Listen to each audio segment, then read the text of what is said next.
Jumpa lagi Sobat Tani dimanapun berada. Hari ini teman-teman kita ngebahas sedikit tentang bercak daun ya. Jadi bercak daun, kemudian layu fusarium, berikutnya adalah layu bakteri.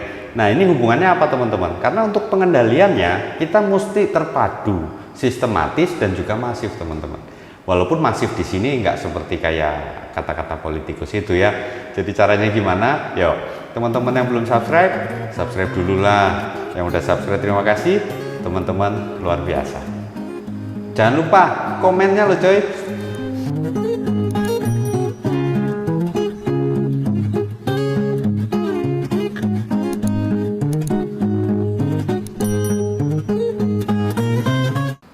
Oke teman-teman ya, jadi untuk layu ini teman-teman sebelum kita ke bercak ya, supaya lebih jelas saja semuanya saya gabungin ini 3 materi ini.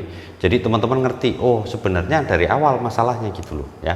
Jadi yang layu ini yang pertama adalah layu bakteri ya, kemudian yang berikutnya adalah layu fusarium. Nah awal sekali teman-teman ini dari layu bakteri teman-teman, baru nanti dia ke layu fusarium. Bedanya apa? Bedanya cirinya kalau layu bakteri itu teman-teman dia cuma butuh waktu 2-3 hari untuk menginfeksi tanaman ya. Nah jadi kalau ini 2-3 hari ya, ini repotnya apa? Kadangan kita nggak sempat kendalikan, ujung-ujung mati. Dia langsung tiba-tiba layu aja gitu ya.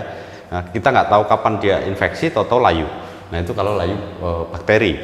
Jadi ini menyebabkan kerugian cukup tinggi kalau bibit teman-teman yang teman-teman tanam itu mengandung bakteri. Makanya nanti kita bahas gimana cara mencegah dan juga mengobatinya.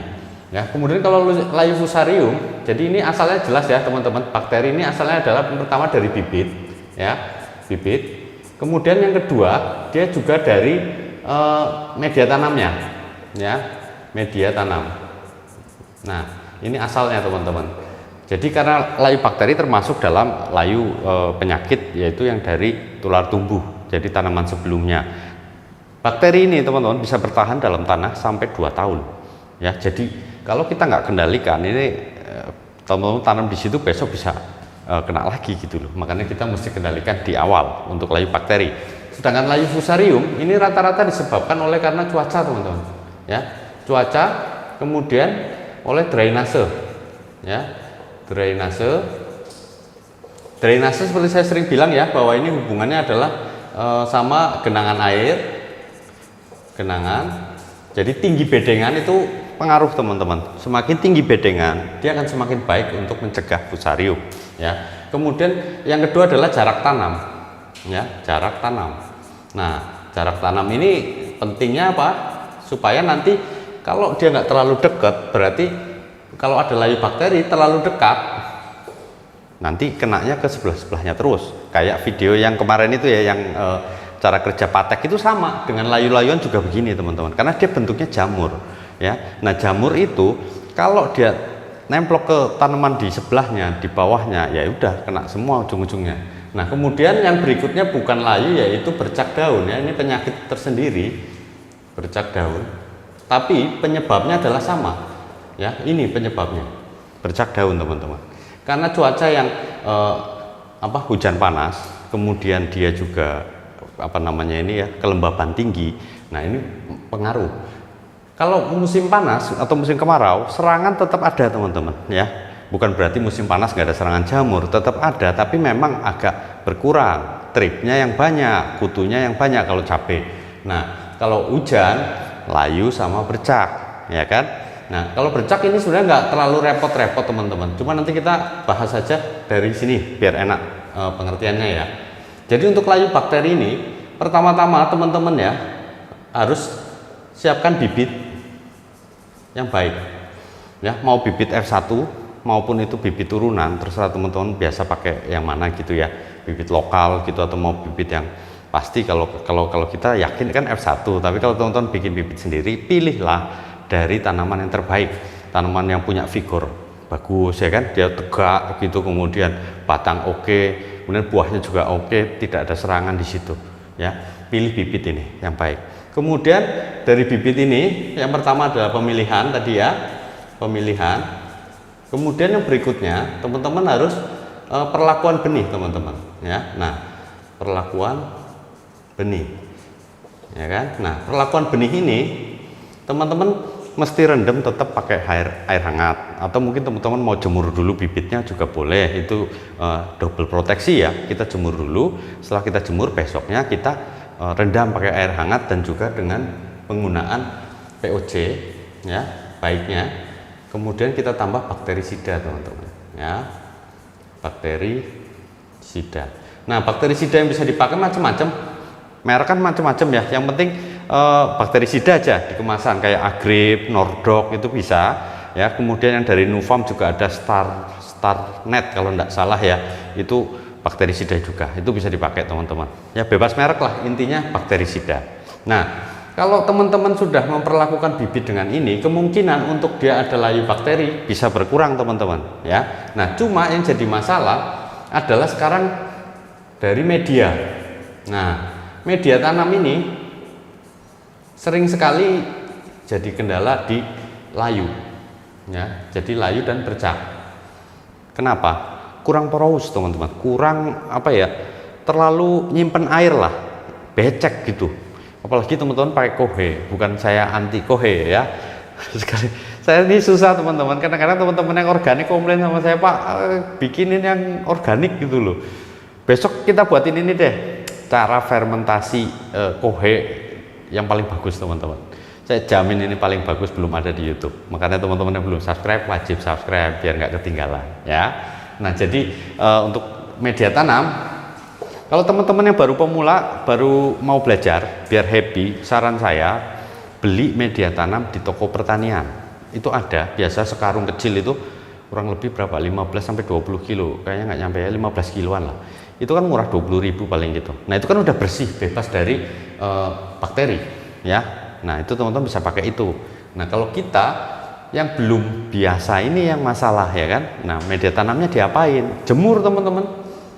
Mana yang mau kita pakai jemur sampai apa namanya ya, kalau saya itu biasa kita ambil tanah yang mau buat itu kita jemur ya, diayak dulu, terus kita biarin angin jemur segala macam, kemudian kita kasih apa, seperti biasa M4 teman-teman ya, media tanam ini ya, M4 plus molase ya.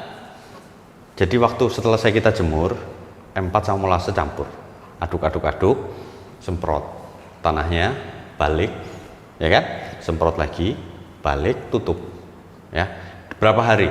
Nggak usah lama lah, kalau itu kan nggak ada kohenya, kalau kita ya nggak ada kohenya, jadi itu cukup 2-3 hari selesai. Kita taruh di polybag kalau teman-teman mau pakai polybag, atau mau pakai potre semai, pakailah potre semai, nggak ada masalah, taruh situ. Itu berarti yakin kita. Nah, kalau pakai potre semai lebih enak lagi, teman-teman bisa guyur pakai H2O2 ya. Jadi untuk media tanam supaya bersih, teman-teman boleh pakai H2O2. Dosisnya berapa untuk pengocoran? 30 sampai 50 sampai 60 sampai 60 mili per 15 liter teman-teman. Kemudian teman-teman kocor di media semainya. Setelah itu kita biarkan 2 hari sampai agak kering ya, jangan terlalu basah kita taruh bibit di situ, nanti repot. Apa yang ada ini fusarium, karena kelembapan udara tinggi pas dia tumbuh. Nah, di batangnya itu nanti mulai tumbuh jamurnya, karena cuaca kan mempengaruhi teman-teman. Jadi air sama cuaca kerjasama untuk menumbuhkan jamur di situ loh. Jadi media tanam itu jangan terlalu basah, tapi jangan kering ya, kelembaban harus dijaga. Nah, ini dari media tanam teman-teman. Kemudian yang berikutnya adalah dari tanahnya sendiri.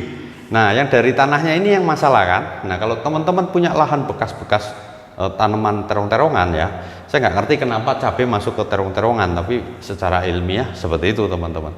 Jadi tanaman terong, tomat ya kan, itu hati-hati teman-teman, kita harus sebar trichoderma di medianya. Nah, kalau di media doang kita nggak akan cukup untuk mengendalikan ini, akan repot. Nah, jadi kita taruh di media tanam semai ya, media tanam yang semai. Jadi tadi kita kasih M4 molase ya, sebelum kita taruh bibitnya, sebelum kita pindah ke polybag, sebarlah dulu di media semainya. Jadi kita aduk lagi, kita buka kan, udah selesai tadi pakai M4 sama molase, kemudian kita kasih M4 sebar, trichoderma ya, trichoderma sebar, kemudian aduk, sebar lagi, aduk ya. Jangan terlalu banyak, jangan terlalu sedikit lah. Sedang-sedang kita pakai karena ngitung biaya produksi lagi teman-teman, jangan sampai nanti kita rugi gitu ya. Nah, jadi waktu dari semaian itu sudah ada trichoderma dalam polybag. Jadi teman-teman mesti pahami bahwa agen hayati, misalnya ini polybag ya, gini ya. Nah, ini kita di sini sudah ada M4 ya. Kemudian sudah ada juga triko ya kan. Atau teman-teman mau pakai anfus itu lebih bagus untuk media semai ditambahkan ya. Nah, pakai anfus misalnya ya, anfus ini kan sudah ada triko dan juga sudah ada satunya lagi itu apa itu ya, isi anfus ini ada 2 bahan aktif ini di sini, agen hayati. Nah, ini sedikit, memang benar sedikit, tapi cabai itu butuh waktu kurang lebih 25 hari ya, 25 HSS untuk kita bisa pindah ke lahan ya kan. Nah, keuntungannya apa kalau kita pakai triko dan M4 atau mungkin anfus di media semai? Waktu 25 hari kan kita siramin terus ya kan. Kita lihat perkembangannya gimana, semprot pupuk organik. Makanya saya saranin untuk di semaian pupuk organik teman-teman. Ya, kita semprot, nanti tambah banyak ini. Nah, waktu kita pindah kan kita tinggal sobek. Ini sobek, jeret. Nah, taruh situ, kita siram, nanti dia akan tumbuh di misal media tanam begini ya, bedeng ya. Misal kita taruh pola zigzag ya, gini ya. Supaya drainase tadi, jarak tanam bener gitu. Nah, misalnya begini. Nah, ini dari setiap lubang kita kasih ini, kemudian efeknya apa? Dia akan nyebar gitu loh. Jadi lama-lama ini nanti M4 untuk apa? M4 ini adalah penambat fosfat, penambat nitrogen. Teman-teman mesti pahami fosfat susah hancur ya. Kemudian yang kedua, nitrogen itu bentuknya sebenarnya gas. Makanya ada amoniak di situ kalau di pupuk urea. 46% cuma nitrogennya, sisanya pengotornya, carriernya itu adalah amonia untuk nangkep gasnya teman-teman. Makanya kalau kita kasih urea subur sebentar, kenapa? Karena nguap. Nah, itu perlu bakteri untuk penambat ini teman-teman ya, untuk menambatkan nitrogen dan juga fosfat. Nah, yang trikonya berfungsi sebagai agen hayati, jadi kita nggak telat untuk mengendalikan nanti layu bakteri, karena layu bakteri nggak ada obat, hitung-hitung teman-teman. Tingkat keberhasilannya 50-50 ya, kita nggak bisa bilang sampai 60% ya, saya nggak berani ya, saya selalu bilang 50-50 lah gitu, tapi ada kemungkinan dia sembuh gitu ya, nasib-nasib lah kata orang ya kan. Nah, itu untuk ini, tapi pentingnya adalah di semaian ya, media semaian kita pakai mesti mengandung M4 triko atau merek yang anfus ya. Kalau bagus anfus, cuma masih jarang saya temui di teman-teman. Banyak yang komen, Pak, saya di sini nggak ada anfus, adanya triko ya kan. Ya nggak apa-apa lah, pakai mana yang ada ya. Kalau teman-teman mau kayak kita modelnya mau tanam, saya siapin dulu semua listnya, butuhnya apa saya beli semua ya, baru kita tanam. Jadi kita perang harus bawa senjata teman-teman, jangan tangan kosong ya. Nah, kemudian setelah dari media semai ini sini, kalau teman-teman pengendalian ininya secara sistematis itu pola kita teman-teman, pola kopi to brew versi 21 itu tadi teman-teman mulai pakai. Kapan untuk pengendalian layu bakteri ini ya? Jadi ini saya hapus dulu teman-teman ya. Oke teman-teman ya, jadi untuk media semai tadi udah jelas ya, kita mesti campurkan. Di situ ada M4, molase, kemudian anfus. Anfus itu tadi ini apa? Glio teman-teman satunya, jadi trichoderma plus glio ya. Nah, kemudian bedengan, pentingnya penggunaan mulsa teman-teman. Jadi untuk menjaga kelembaban tanah, kemudian juga kita bisa hemat air, hemat pupuk gitu ya kalau kita pakai mulsa. Kemudian cahaya matahari nanti mantul itu juga bisa memperbaiki apa namanya ya, sirkulasi udara dan juga ini mencegah jamurnya tumbuh teman-teman ya. Jadi bagus sekali kalau teman-teman mau pakai mulsa itu gitu. Nah, kemudian untuk polanya itu sendiri, pencegahannya dulu ya. Jadi untuk bakterisida tadi kan udah jelas di semai kita harus rendam dengan bakterisida. Nah, kemudian untuk penyemprotannya teman-teman ya, penyemprotan ini teman-teman mesti pakai ya, Bion M boleh ya, Bion M ya. Kemudian teman-teman mesti tambahkan, kalau ini sebenarnya kloratonil udah cukup ya, kloratonil udah cukup ini teman-teman. Cuma kadang-kadang teman-teman aduh takut ada bakteri gimana, teman-teman boleh tambahkan lagi di sini bakterisida ya, bakterisida ya. Nah, ini ditambahkan umur berapa? Ini umur 14 sama umur 21, teman-teman. Ya, tujuannya adalah sistemik itu tadi, teman-teman. Jadi pencegahan dengan cara imunisasi. Kita kasih imun dulu ke tanamannya supaya nanti bisa mengendalikan dengan kemampuan dia itu mencegah bakteri itu bisa tumbuh, teman-teman, ya. Nah, misal Bion mahal nih, ya kan, klorotonil mahal, ini mahal-mahal semua ini klorotonil. Nah, teman-teman boleh pakai Nevos, itu 3 bahan aktif di situ pun nggak masalah, ya. Nevos plus tetap teman-teman pakai ini, ya. Kalau teman-teman nggak mau pakai klorotonil gimana? Nah, disinilah kenapa saya bilang bercak daun kemudian layu itu menjadi satu pengendalian yang harus terpadu, teman-teman. Makanya kita saranin klorotonil.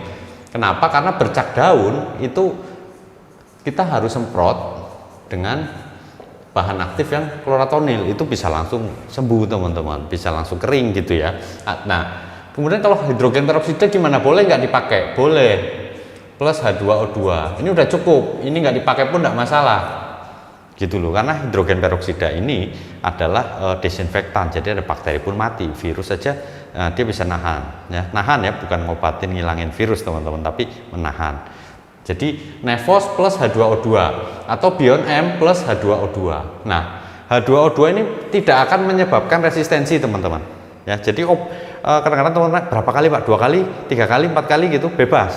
Ya, intinya kalau H2O2 kembali lagi kita hitung biaya. Kira-kira kalau kita pakai H2O2 perlu nggak kita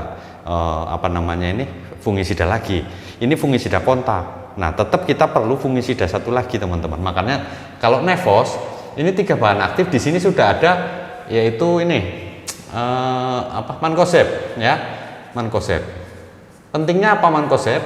Rain cover, teman-teman, seperti biasa, ya. Pelindung dari hujan. Nah, ini Mancozeb ini ada di Nevos, ada di Bion. Ya, jadi ini saling keterkaitan antara bakteri dan bercak. Ya, supaya kita mengendalikannya satu kali, nggak perlu kendalikan bercak, kendalikan layu, ya. Jadi sekali kita pakai ini. Oke ya, ini udah cukup jelas ya, teman-teman ya. Tinggal kita bahas masalah layu fusariumnya itu gimana. Nah, itu ada harapan bisa sembuh karena infeksinya lumayan, dia butuh waktu kurang lebih 10 hari. Kalau kita nggak tanganin, dia mati, teman-teman. Nah, caranya gimana? Yuk kita simak lagi. Nah, untuk fusarium sendiri gimana, teman-teman? Jadi kalau ini kan udah jelas tadi bercak daun dan layu bakteri kita bisa kendalikan atau cegah ya ini ya. Nah, untuk mengobati dulu nih, saya kelupaan tadi, teman-teman. Ngobatinnya gimana? Jadi pengobatan layu bakteri dan layu fusarium itu sama, teman-teman, caranya ya. Nah, bedanya kan ini tadi infeksinya cuma 2 sampai 3 hari ya. Kita harus segera kendalikan dan kadang-kadang nggak keburu, teman-teman. Makanya kita perlu cegah di sini. Karena layu bakteri ini dia menyerang fase awal pembibitan ya, kemudian nanti dia di fase vegetatif. Biasanya di umur 40 ini layu bakteri udah nggak ada biasanya ya. Nah, layu fusarium masih ada kemungkinan di umur fase generatif, teman-teman. Makanya di sini di layu bakteri kita mesti lakukan yaitu pencegahan dari awal, dari media semai apa semua sampai akhirnya penyemprotan di umur 14 dan 21 ya. Nah, Nevos ini kan tadi bahan aktifnya 3, ada juga dia klorotonilnya, jadi aman. Ini lebih murah juga, lebih terjangkau, teman-teman bisa pakai, plus H2O2. Oke, nah kecuali teman-teman pakai Nevos nggak usah lagi ditambahin Mancozeb, pakai Bion juga nggak usah lagi ditambah Mancozeb untuk mencegah ini bercak, ya. Jadi bercak sebenarnya nggak terlalu ribet gitu, cuma tinggal kita aja kendalikan. Nah, boleh campur pupuk nggak? Boleh, teman-teman boleh campur pakai yang paling baik itu adalah kalsium. Ya, kalsium nitrat mau musim hujan musim panas, kalau kita kalsium nitrat andalan itu aja, teman-teman, karena lebih nyata efeknya buat tanaman ya. Nah, kemudian layu fusarium ini infeksinya berapa hari, teman-teman? Ini maksimal 10 hari ya, maksimal 10 hari. Nah, kelihatan habis itu setelah 10 hari. Nah, ini enak, kita masih bisa kendalikan, teman-teman. Nah, kendaliinnya gimana? Jadi misalnya gini ya, di sini misalnya ada yang kena layu nih, satu ini misalnya ya, di sini ada layu. Nah, cara kita kendalikan adalah kita mesti kocor, teman-teman ya, bisa layu bakteri maupun layu fusarium, caranya sama, obatnya juga sama, teman-teman ya. Layu bakteri atau layu fusarium selain kita ini nyemprot itu cuma nyegah ya, bukan ngobatin, teman-teman ya, yang fusarium maupun yang bakteri, teman-teman. Nah, ini kita mesti kocor ya. Keduanya ini kocor, kecuali bercak cukup semprot pasti sembuh. Nah, kalau fusarium sama bakteri ini kita mesti kocor. Bahannya apa?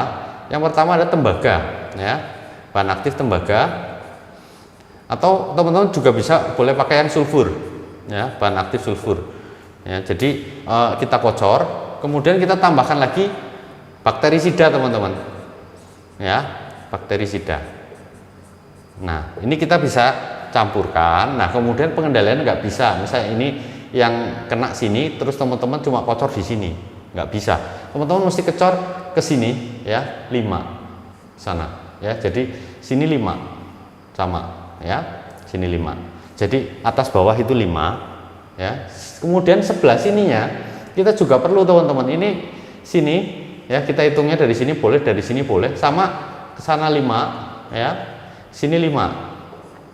Nah, kemudian ini sini juga sama, ke sana 5, ya, ke sini 5. Nah, kita harus lokalisir ini supaya dia nggak kena ke tanaman yang lain, karena kalau dia bersenggolan aja, jamur itu bisa tumbuh di situ, karena dia aseksual, teman-teman, ya. Jadi jamurnya tumbuh terus pokoknya. Makanya kita harus lokalisir. Jangan lupa semprot ini H2O2, jadi nanti bercak nggak ada, fusarium kita bisa tanganin, ya. Nah, ini biasanya cirinya yang kedua yaitu jam 10 pagi itu sampai jam 3 gitu, teman-teman kontrol ke lapangan ada nggak yang layu. Nah, kalau ada yang layu sore-sore seger lagi, pasti fusarium, ya. Jadi ini harus dikocor, bakterisida, bahan aktif boleh dipakai tembaga atau sulfur, ya, kemudian plus bakterisida. Kalau ditambah H2O2 gimana? Boleh nggak? Boleh, ya. Teman-teman boleh tambahkan ini, dosisnya sama per 15 liter adalah 30 sampai 60. Teman-teman hitung lagi untuk biaya, kembali lagi, ya. Itu berapa kali aplikasi kocoran ini, teman-teman? 3 kali. Jeda waktu berapa? 3 hari, ya. Harus cepat, teman-teman. Kalau nggak cepat keburu dia layu lagi, jamurnya nggak bisa kita kendalikan, mati, akhirnya mati, ya. Kalau nggak nyerang sebelahnya, kalau nyerang sebelahnya kan kita rugi, ya. Nah, ini pengendaliannya. Jadi bercak daun, layu bakteri, layu fusarium. Kalau kita cegah layu bakteri, itu kita bonus pengendalian bercak, teman-teman, ya. Nah, kalau fusarium kita kocor, kita juga bisa mengamankan berapa tanaman ini supaya bebas dari bakteri juga, karena kita tambahkan bakterisida di situ, ya. Nah, itu caranya, teman-teman. Tetap semangat, jaga mood, Gusti berkahi.